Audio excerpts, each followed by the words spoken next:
Salut, j'espère que tu vas bien. Bienvenue dans l'épisode 29 de cette série sur mes entraînements en street. Aujourd'hui, entraînement planche de prévu, planche, hold et press si possible. Après, je vais tester, je vais bien voir ce qui passe. Ce sera peut-être push-up, si press ça passe pas. Le dernier entraînement que je t'ai filmé, c'était lundi. Aujourd'hui, on est vendredi. Je me suis entraîné entre deux. Je me suis entraîné lundi, mardi et mercredi. J'ai fait que de la planche les 3 jours. Lundi, j'ai fait hold et press. Mardi, j'ai fait push-up et one arm handstand. Et mercredi, j'ai fait hold, press et one arm handstand. Beaucoup de one arm handstand et one arm flag. J'ai été agréablement surpris par l'évolution de mes performances au cours de ces 3 jours. Parce que je commence avec le premier jour. Je fais un max de press à 5, puis 4, puis 2, et c'est tout, j'arrête les combos, j'ai fait que 3 combos je crois. Alors que mercredi, donc le troisième jour d'entraînement planche, j'arrive à rentrer 4 presses au premier combo, 5 presses au deuxième, 5 presses au troisième et 5 presses au quatrième, en sachant que au premier combo, j'ai pas juste fait des presses, j'ai fait du push-up to press, try de full planche, etc. Quelque chose de bien vénère. Bon, si j'ai pas filmé ces entraînements-là, c'est parce que je m'entraînais dans des endroits où je ne pouvais pas filmer. Ou alors je pouvais filmer, mais qu'avec mon téléphone, sans trépied, enfin c'était chiant. Donc je préfère te faire un récap de comment je me suis senti. Donc ouais, très bon feeling. Seul problème mercredi, c'est que j'ai pas mal bourriné les flags, comme je te l'ai dit, et donc au niveau oblique et colonne vertébrale, je sentais qu'à la fin de la séance, ça tiraillait un petit peu. Donc j'ai fait beaucoup d'étirements pour compenser. Jeudi, je ne me suis pas entraîné. Enfin, j'ai fait un petit peu de front par-ci par-là dans ma journée, mais je compte pas vraiment ça comme un entraînement. Et donc aujourd'hui, nous sommes vendredi et je rattaque avec de la planche. Pour faire le point dans ma prépa compète, j'ai dit que c'était à partir de semaine prochaine, voire semaine d'après, que je me mettrais aux combinaisons typées compétition. Je suis déjà en train de réfléchir aux éventuels combos que je pourrais rentrer. Je suis pas encore fixé sur ce que je vais réellement faire parce qu'il y a des moves que je peux encore débloquer, notamment mon one arm handstand finger, parce que en compétition, il faudrait que je puisse le tenir pour qu'il soit valide. Or là, j'ai déjà réussi à le tenir quelques fois, 2-3 secondes de manière valide. Mais je pars du principe qu'en compète, tout ce que je lâche, je dois pouvoir le tenir 5 secondes ou effectuer au moins 2-3 reps, à l'entraînement je parle. Comme ça, en compète, lorsque je dois faire juste 3 secondes ou une rep, je suis sûr de pas me craquer. Bon, voilà, ça c'est tout pour ce qui est prépa compète. Je te conseille vraiment de t'inspirer de ces repères pour savoir ce que tu peux potentiellement faire en compétition et là où il faut plutôt que tu te limites. Concernant mes différentes gênes, poignet droit, je sens que ça tiraille un petit peu. C'est notamment avec les fingers. Ah si, hier j'ai fait des fingers. Enfin, je fais du renforcement finger sur mes jours de repos. D'ailleurs, j'ai fait une vidéo dédiée au renforcement des doigts. Va la voir, c'est très intéressant, j'explique plein de trucs. Donc c'est ce que j'ai fait hier, je me suis renforcé les doigts et j'ai fait un petit peu de front. Mais ouais, je sens que je peux avoir une légère gêne au poignet droit, parfois au poignet gauche aussi. Donc, je vais tester presse sur parallèle, je vais aller m'entraîner dehors. Mais avant ça, on va causer un petit peu de récupération et plus particulièrement de CBD. J'avais envie aujourd'hui. Donc je sais que c'est de plus en plus dans les mœurs de chercher des substances qui vont te permettre de récupérer pour optimiser la performance, etc. Pour beaucoup, ça passe par la complémentation, mais il y en a certains qui poussent le délire encore plus loin et donc qui vont chercher CBD, weed, etc. Donc le CBD, déjà pour expliquer, c'est un dérivé du cannabis, c'est-à-dire qu'on lui a retiré ses agents psychoactifs, ou du moins on a vachement diminué la dose. L'agent psychoactif du cannabis c'est le THC, le tétrahydrocannabinol, si je dis pas de bêtises. Et donc ça semble être une mode en ce moment de prendre du CBD pour la récupération. Personnellement, pour avoir testé, je sais que quand je fume en général, ça peut augmenter mes capacités cardio, contrairement à ce qu'on pourrait penser, ça les augmente, mais quand je fume très peu et pendant peu de temps, genre si là je fume un demi-joint de CBD, eh ben ça peut m'augmenter mon cardio, mais si je me mets à fumer 2 joints de CBD tous les jours pendant une semaine, là mon cardio il va commencer à prendre cher. Donc déjà sur l'aspect cardiovasculaire, je pense que c'est comme tout, il faut se souvenir du principe de l'hormèse, c'est que tout peut avoir un effet et son contraire, ça dépend de la dose. Et au-delà de ça, le CBD, la molécule en elle-même, aurait des effets anti-inflammatoires et autres. Donc le CBD s'administre pas uniquement en fumant, tu peux aussi trouver des huiles, tout ça, mais encore une fois, je trouve que le prix est exorbitant. Genre pour un petit flacon de CBD, t'en as minimum pour 20-30 balles. Quand c'est pas 50. Et pour ce qui est un sachet, ça vaut 10 € le gramme. En gros, tu te fais 6 ou 7 joints de CBD pour 10 balles. Ce qui est super cher, je trouve. C'est presque au même niveau que les barres protéinées que tu vas trouver à Decathlon. Mon dieu, il y a vraiment trop de désastres là-dessus.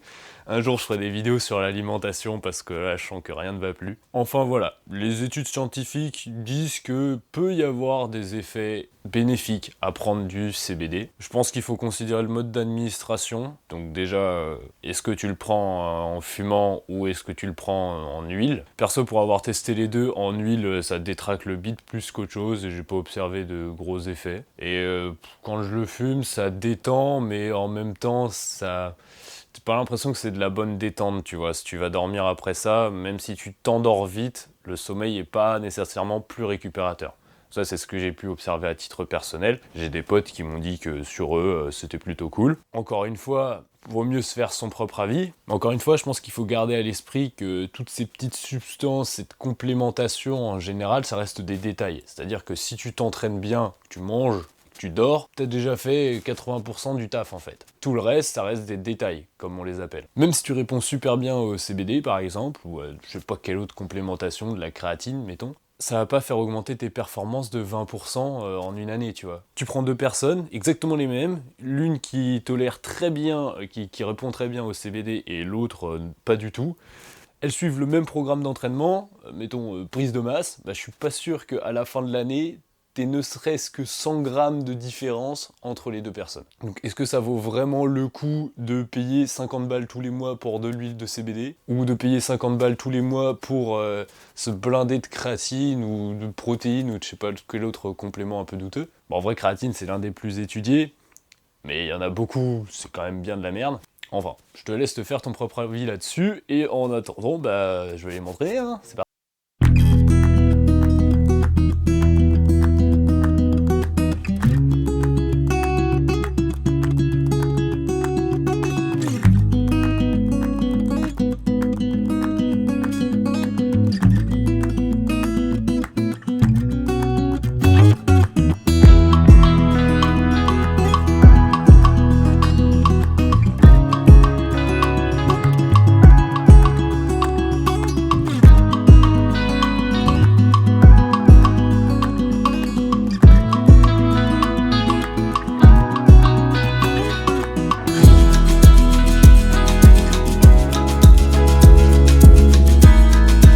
Relativement dur aujourd'hui. Les presses, c'est pas ce que je sentais le plus. En push-up, je me sens un petit peu plus fort, donc je pense accentuer push-up pour aujourd'hui et peut-être moins forcé. Les obliques sont encore un petit peu sensibles, donc je vais y aller mollo là-dessus pareil.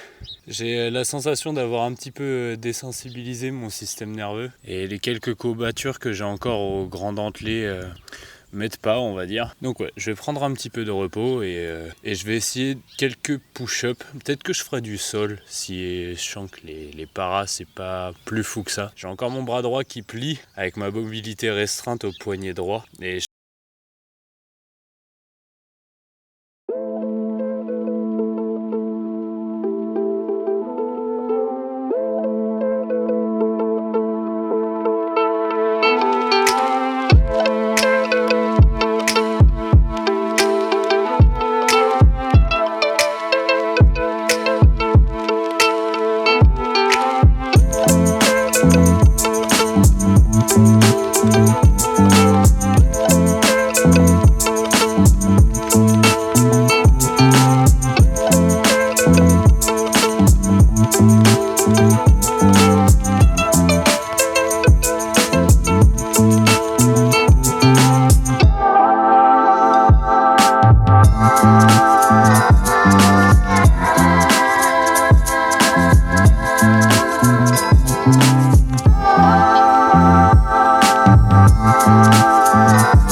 push-ups, je me sens beaucoup plus à l'aise que sur les presses. Donc je pense qu'axer ma séance sur les push-ups est plus judicieux pour aujourd'hui. Presse, je reviendrai dessus dans peut-être 2-3 jours. Mais comme j'ai pas réussi à faire mieux que la séance de mercredi et que pourtant physiquement je suis relativement frais, je pense que ça veut juste dire qu'il faut que je laisse reposer mon système nerveux un petit peu. Du moins que je le laisse reposer sur les presses. Toujours est-il que ça fait vachement du bien de s'entraîner au soleil. Ouais, je vais bourriner les push-ups aujourd'hui. Là, je sais pas pourquoi, je sentais que les presses, ça allait pas être ça aujourd'hui. Genre, même le hold, full planche, je me visualisais pas tant que ça. Ça me fait un peu penser à ce qu'on disait avec Colin dans notre podcast sur le mindset. Alors, au moment où je te parle, le podcast n'est pas encore sorti, mais tu comprendras de quoi je veux parler lorsqu'il sortira. D'ailleurs, je sais que beaucoup attendaient que le podcast sorte sur Spotify. C'est chose faite maintenant. Donc, il y a une version vidéo sur YouTube et une version uniquement audio sur Spotify. Je pourrais mettre du MP4 sur Spotify si j'avais une bonne connexion. Mais en l'occurrence, je veux pas bouffer toute la co de ma maison en permanence. Donc, ouais. Spotify, ce sera juste en MP3 et je pense que c'est largement suffisant. Bon, quelquefois, on démontre face caméra certaines choses, donc ça reste une meilleure expérience en vidéo, je le suppose. Surtout que Colin et moi, on est quand même vachement beaux. Mais voilà, sache que si tu veux le regarder sur Spotify, tu peux.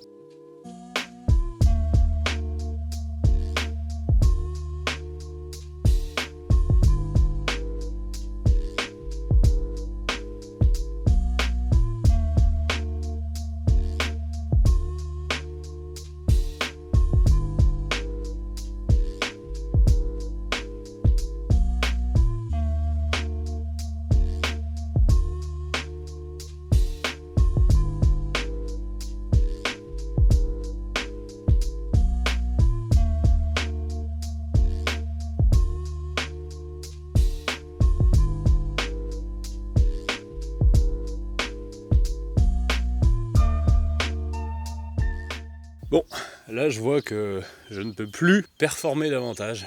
Du moins si nerveusement j'envoie tout ce que j'ai, je sais que là je réussirai pas à battre d'autres records établis lors de séances précédentes. Donc je vais bosser davantage sur ma technique, peut-être faire un petit peu de one arm handstand, parce qu'en gros là si on imagine la courbe d'Hormèse, donc fatigue, récup, surcompensation, etc. Là j'ai fait plein d'entraînements en début de semaine qui m'ont bien fatigué, je suis en train de remonter, mais on va dire que je suis à peine remonté à mon niveau de départ. J'ai pas encore surcompensé. Donc il faut pas que je refasse un gros pic de fatigue. Mon but c'est plutôt de faire un petit pic, voire quasiment pas, et de laisser la surcompensation se créer et la récupération arriver. C'est pour ça qu'aujourd'hui, mieux vaut une séance peu volumineuse, je fais pas beaucoup de séries, je me concentre sur ce qui passe bien, et je bosse davantage sur ma forme. Mais en soi, tout le taf de forcer comme un bourrin, je l'ai déjà bien fait en début de semaine.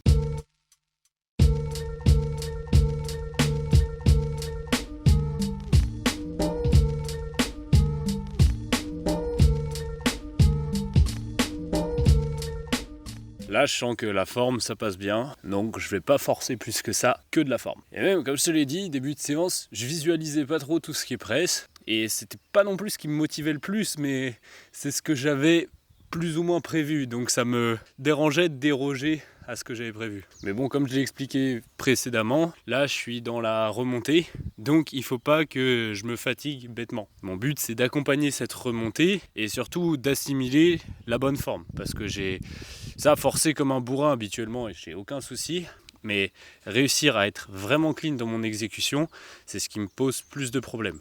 C'est pas comprendre ce qui me manque qui me pose problème, c'est réussir à l'appliquer. Si tu veux trouver le podcast sur Spotify, Moule et Duratron, c'est cette photo-là, et j'ai déjà mis ceux qui sont sortis.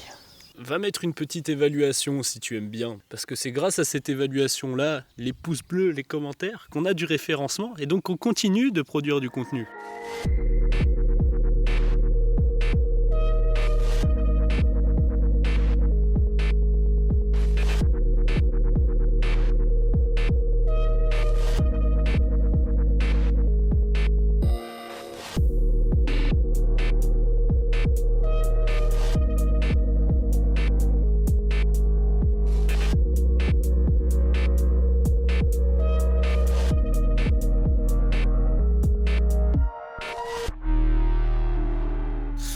Bon là, petit spoiler d'un truc que je compte bosser pour la compétition. Ma transition, one arm handstand full, to one arm hollow back, mais sans m'assister de l'autre main. C'est balèze comme transition parce que faut, en plus d'ouvrir l'épaule, faut se mettre à creuser le bas du dos. Donc pour peu que tu sois pas bien gainé, la transmission de force se fait pas et tu pars complètement en couille. Comme je te le disais, prépa compète, je me tâte aussi à mettre mon one arm finger. One arm hollow back, je dois le mettre. Et j'aimerais bien refaire comme un Morley, prayer planche press en straddle.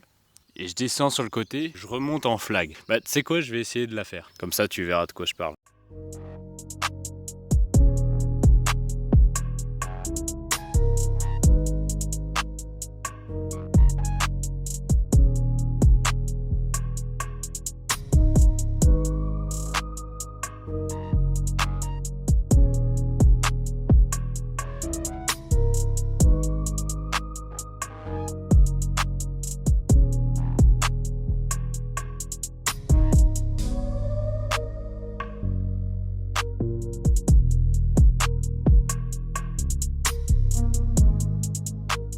Bon voilà, bah t'enlèves les chutes et c'est ce que j'aimerais bien faire en compète. Va falloir que je m'étire comme un porc toute la gaine abdominale et aussi que je la renforce. Donc un petit peu de dragon flag pour ça, c'est pas mal du tout. D'ailleurs j'en profite, mais si tu ne connais pas les termes que j'emploie, notamment les figures ou même le vocabulaire technique, les presses, les raises, les platification, des trucs comme ça te parle pas, va voir dans Bible of Static parce que j'ai fait un lexique de 3 pages qui contient une bonne partie du vocabulaire en street et t'as aussi un registre de figures. Donc ça c'est dans la version payante comme dans la version gratuite. Bon, c'est pas trop mal, je referai bien une petite série de planches one arm handstand. Et je pense que je serai bon pour aujourd'hui, du moins pour l'entraînement, parce que je compte refaire un petit peu de front par-ci par-là dans ma journée, un petit peu d'étirement ce soir. D'ailleurs, est-ce que toi, tu t'étires le soir? Ou est-ce que tu t'étires tout court d'ailleurs?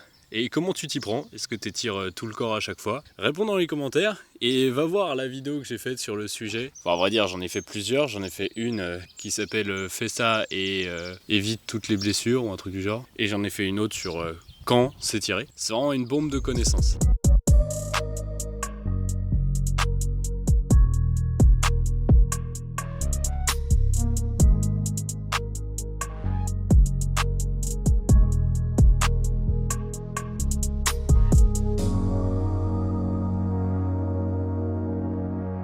Ah, c'était bien de bosser la négative juste avant. Ça m'aide à mieux capter le rebond, à mieux impliquer les abdos. Ce que j'ai souvent du mal à faire sur la négative. Parce que comme je n'expire pas et je ne contracte pas les abdos, déjà mes épaules restent un petit peu levées, donc ça nuit à la transmission de force. Et ensuite, mes jambes fléchissent et j'essaye de tout absorber dans les lombaires au lieu d'encaisser avec les abdos. Donc bien sûr, ce n'est pas ce qu'il faut faire. Et là, en fin de séance, j'ai trouvé que c'était déjà mieux. Même si j'ai toujours les jambes qui tendent à fléchir, je pense que la négative to press, c'est quelque chose que je vais garder.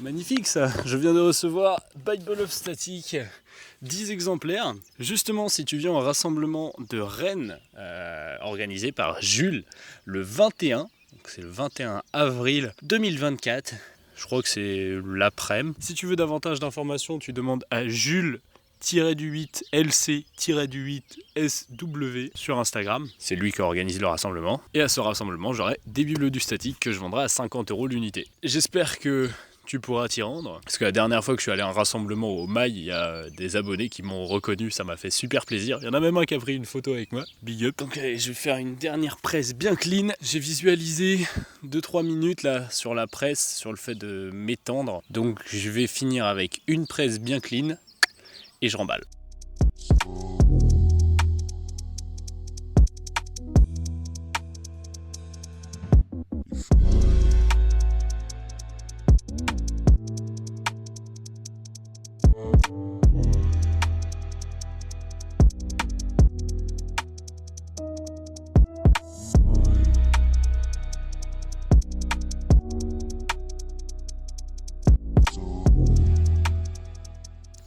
Bon, ben comme d'habitude, j'espère que tu auras appris des trucs et que tu auras passé un bon moment. Je le répète, mais si tu veux que j'aborde des sujets en particulier, n'hésite pas à me le dire dans les commentaires. Je te souhaite une bonne journée, bon entraînement, bonne récup, et à la prochaine. C'était Moulax.